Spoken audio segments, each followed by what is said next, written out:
Dilimin ucunda söylemiyorum, toplayıp cesareti anlamasını bekliyorum. Görünce bendeki durumu, vaziyeti kaybettik, farkında değil. Hem aşkı hem de samimiyeti, bir yerlerde bir hata olmalı bence bu.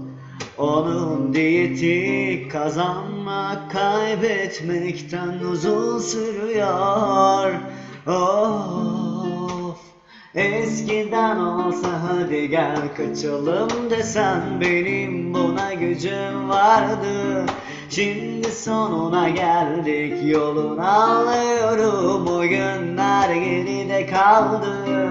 Eskiden olsa hadi gel kaçalım desen, benim buna gücüm vardı. Şimdi sonuna geldik yolun, anlıyorum, o günler geride kaldı.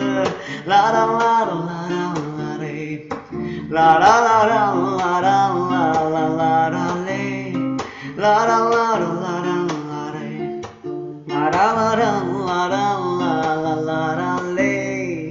Dilimin ucunda söylemiyorum, toplayıp cesareti anlamasını bekliyorum. Görünce bendeki durumu, vaziyeti kaybettik, farkında değil. Hem aşkı hem de samimiyeti, bir yerlerde bir hata olmalı bence bu.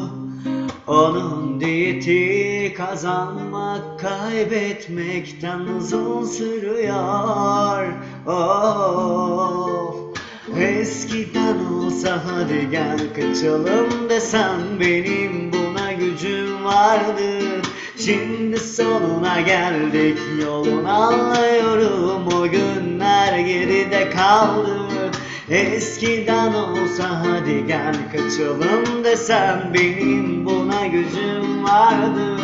Şimdi sonuna geldik yolun, anlıyorum, o günler geride kaldı. Kazanmak kaybetmekten uzun sürüyor.